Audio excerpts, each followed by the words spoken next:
Hi everyone, it's me, Dr. Shivani, and it's the first Monday of the year.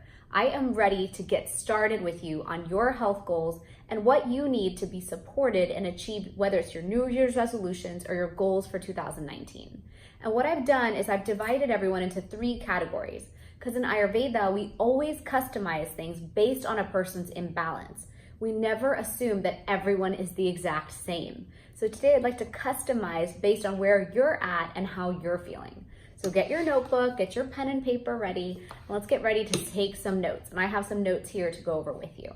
So my first category of person is someone who's feeling depleted and exhausted and like their gas tank is empty. There's so many people who, coming out of the holidays, kind of partied and ate all the bad foods and now are feeling like they need a detox, need to cleanse, need a restart, and want to just feel like they're cleansed and ready for the new year.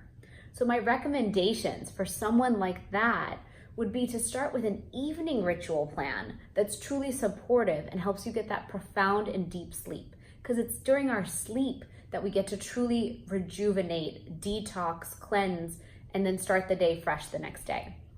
Out of the modern Ayurveda self-care rituals that I've taught, the Abhyang massage is a great way to add into your self-care rituals at night and get that profound, deep sleep that you need to feel great again. And then my second recommendation for someone who's feeling that way would be an anti-inflammatory diet. So an anti-inflammatory diet just means cutting meat, alcohol, sugar, dairy, and gluten, the 5 inflammatory foods that are out there, as well as any foods that don't suit you specifically. So when I say that to people, they typically say, you're crazy and I'm not listening and that's too hard. And what I'm here to say is, just find a percentage that you're willing to do, or start with 1 or 2 of these and cut them for 30 days. Let's say it's no sugar. Take no sugar for 30 days. And if you fall off the horse, that's okay. Get back on. But just by cutting it out of your diet, 80% or 90% even could dramatically reduce inflammation in your body, and then your body can do the healing that it needs and you can bounce back to your original self. But coming out of that holiday season really depleted and tired and exhausted, you need a game plan to rebuild. You can't just leave yourself in that state, start the new year, and then hope for the best. So that's why I wanted to give you a few tools. And I typically give people 3 tools for any given issue because I think more than 3 is a little bit too much. So my third one for that group would be dry brushing out of all the rituals. So in the evenings, as part of your self-care, can you take a dry brush, which I've taught before, and gently brush your whole body? And what that'll do, it'll get the lymph system moving. So here what you've done is cut the bad foods so the body can heal, the inflammatory foods we'll call it. Then you dry brush, so you've got the lymph system moving, it's helping you to detox. And now you're adding Abhyang massage, which is also creating great support for the body. You're giving oil to the skin, oil to the joints, and then you're giving yourself that profound sleep that you need. So that's category 1. If you're that person, those are my 3 recommendations. And typically when I sit down in a consultation with people, we go into a lot more detail, but I wanted to give you 3 easy tips that you can apply to get yourself bounced back and ready to start the new year. Now my second category of person would be someone who's mentally exhausted.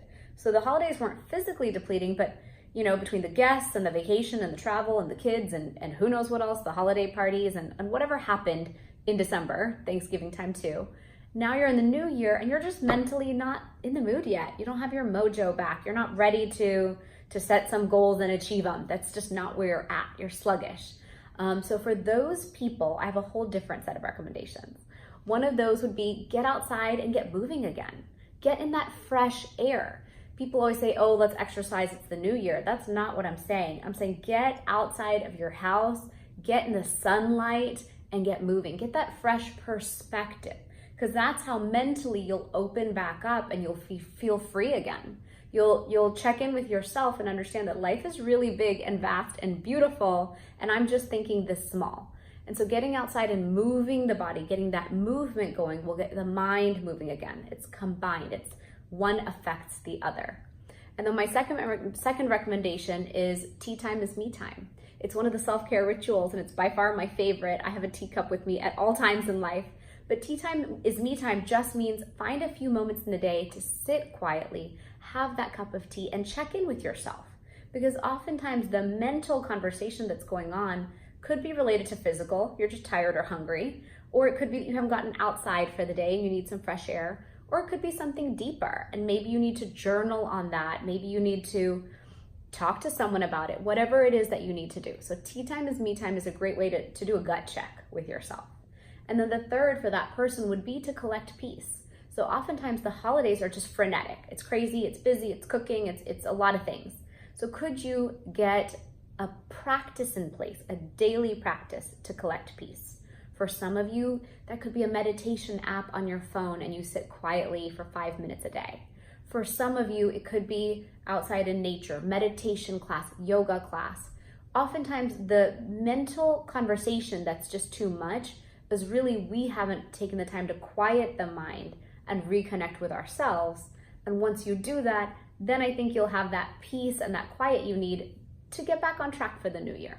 So that's my recommendation for that group of people who's just mentally done, exhausted, and needs to get that focus, clarity, and energy back mentally for the new year. And then my third category would be that person who's energetic, awesome, cheerful, ready for the new year, and like, let's do this. And typically I feel that way post-workout. I feel like, all right, my year is on, let's go. But for that category of person, all I would say is let's keep you grounded and maintain that energy so you can bottle it up and keep it for the whole year and keep it going. So for that person, I have a couple of recommendations. One is keep your workout on. Don't let it drop. No matter what the goal sets are that you made, work more, success, revenue, whatever that is, keep the workout, fitness, or movement in place, because that'll be a foundation to keep your energy, to keep your clarity, to keep your body healthy so you can have that endurance and stamina and maintain it throughout the year. My number 2 recommendation would be sustain a healthy diet. So oftentimes when you have all these goals and you're just running, you're eating whatever's on the road, whatever's available, whatever's quick. The problem with that is it's like taking a beautiful clean system and throwing garbage in it. So that's just gonna slow you down eventually. So truly write out, what is your health plan? What are your rules? Is it that I don't eat these 5 inflammatory foods? Or is it I'm 80% plant-based for the year? So that you have the sustained health that you need throughout the year. And then my third recommendation would be the tongue cleaner and oil pulling.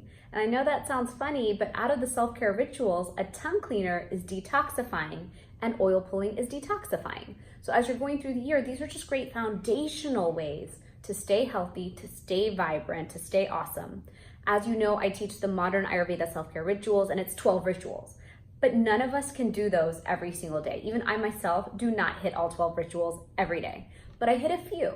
And so this is a breakdown of, based on where you are, customizing it a little bit and really selecting what's the most effective to help you get back to where you want to be or help maintain you at where you're at. So in my consultations, I love digging down into what is it we can apply for 30 days. And then once you've done that for 30 days, okay, let's move on to the next one. So I hope this was really helpful for you. It's week 1 of the new year, and I can't wait to talk with you guys more about how you can apply self-care and simple health practices into your day so that we can all have an awesome 2019 together. See you soon.